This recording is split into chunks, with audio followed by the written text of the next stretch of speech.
ரகசிய அரசாணை 674. முதல்வர் விஜயின் நிழல். ஜெகதீஷ் நியமனம் மறைக்கப்பட்டது ஏன்? ஷாக் பின்னணி. இது பற்றி ஜெம் தொலைக்காட்சி வழங்கும் சிறப்பு செய்தி தொகுப்பை தற்பொழுது பார்க்கலாம்.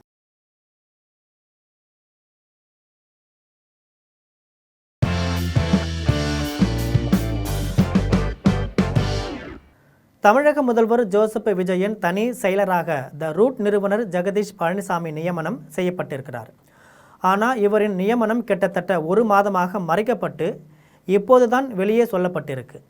தமிழகத்தில் புதிய அரசியல் வெளிப்படையான நிர்வாகம் என்ற முழக்கத்தோடு ஆட்சி கட்டிலில் ஏறி இருக்கிறது தமிழக வெற்றி கழகம்.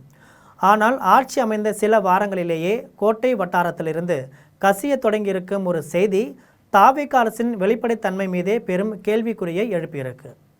தமிழக முதல்வர் ஜோசப் விஜய் தனி செயலராக பிரைவேட் செக்ரட்டரி ஜெகதீஷ் பழனிசாமி நியமிக்கப்பட்ட விவகாரமும் அது தொடர்பான அரசாணை திட்டமிட்டு மறைக்கப்பட்ட விவரமும் தான் இப்போது அரசியல் அரங்கில் ஹாட் டாபிக்.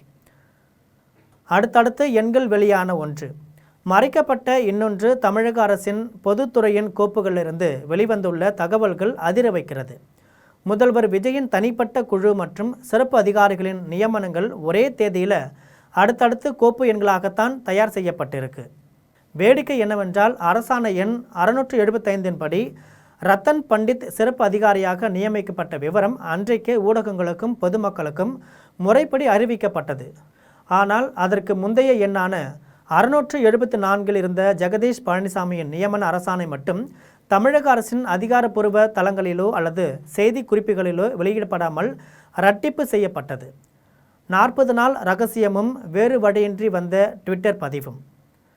ஜெகதீஷ் பழனிசாமி என்பவர் முதல்வர் விஜயின் நீண்ட கால சினிமா மேனேஜர், த ரூட் நிறுவனத்தின் நிறுவனர், மாஸ்டர், லியோ படங்களின் இணை தயாரிப்பாளர் மற்றும் தாவேகாவின் டிஜிட்டல் பிம்பத்தை கட்டமைக்கும் PRO. தேர்தல் வெற்றியை தொடர்ந்து டெல்லி பயணம் உட்பட முதல்வரின் அனைத்து அரசு சார்ந்த உயர்மட்ட சந்திப்புகளிலும் ஜெகதீஷ் நிழல் போல உடன் இருந்திருக்கிறார். எந்த ஒரு அரசு பதவியும் இல்லாமல் அவர் எப்படி அதிகாரப்பூர்வ கூட்டங்களில் பங்கேற்கலாம் என எதிர்க்கட்சிகளும் நடுநிலையாளர்களும் கடுமையான விமர்சனங்களை முன்வைச்சிருக்காங்க. இந்த விமர்சனங்களுக்கு முற்றுப்புள்ளி வைக்கவே அவர் தனி செயலராக நியமிக்கப்பட்டார். ஆனால் அந்த அரசாணை ஏறக்குறைய 40 நாட்களாக இருட்டறையிலேயே வைக்கப்பட்டிருந்தது. இறுதியாக விமர்சனங்கள் முற்றி வேறு வழியே இல்லாத சூழல் உருவான போதுதான் ஜெகதீஷ் பழனிசாமி தனது ட்விட்டர் பக்கத்தில் இந்த நியமன விவரத்தை அதிகாரப்பூர்வமாக பகிர்ந்து கொண்டார். ஜெகதீஷின் அந்த ட்விட் வெளியான பிறகே அப்படி ஒரு அரசாணை 40 நாட்களுக்கு முன்பே போடப்பட்டு விட்டது என்ற உண்மையே ஒட்டுமொத்த தமிழகத்திற்கும் தெரிய வந்திருக்கு. இதுதான் வெளிப்படையான நிர்வாகமா? எழும் கேள்விகள். முதல்வரின் தனி செயலர் நியமனம் என்பது ஒன்றும் நாட்டின் பாதுகாப்பு தொடர்பான ரகசிய கோப்புகள் அல்ல. நிர்வாக ரீதியாக மக்களுக்கும் ஊடகங்களுக்கும் தெரியப்படுத்த வேண்டிய ஒரு சாதாரண அரசாணை தான். அப்படி இருக்க ரத்தன் பண்டித் நியமனத்தை மட்டும் வெளியே காட்டிவிட்டு ஜெகதீஷ் பழனிசாமியின் நியமனத்தை மட்டும் அரசு ஏன் திட்டமிட்டு மறைக்க வேண்டும்?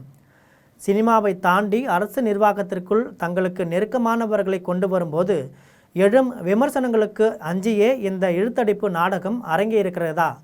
ஆரம்பத்திலேயே ஒளிமறைவு இருந்தால் வரும் நாட்களில் தாவேகா அரசு எப்படி வெளிப்படையான ஊழலற்ற நிர்வாகத்தை தரும் என்கிற கேள்வி எழுவதை தவிர்க்க முடியல. விஜயின் நிழலாக வலம் வரும் ஜெகதீஷின் அதிகாரப்பூர்வ என்ட்ரி கோட்டையின் IAS அதிகாரிகள் வட்டாரத்திலும் தாவேகாவின் சீனியர் தலைவர்கள் மத்தியில் இப்போதே சலசலப்பை ஏற்படுத்த தொடங்கியிருக்கு. அரசாணை 674 கிளப்பியுள்ள இந்த விவாதம் முதல்வர் விஜயின் ஆரம்பகால நிர்வாக திறனுக்கு விழுந்திருக்கும் முதல் சவாலாகும். இது போன்ற செய்தியை தெரிந்து கொள்ள தொடர்ந்து ஜெம் தொலைக்காட்சியுடன் இணைந்திருங்கள். நன்றி, வணக்கம்.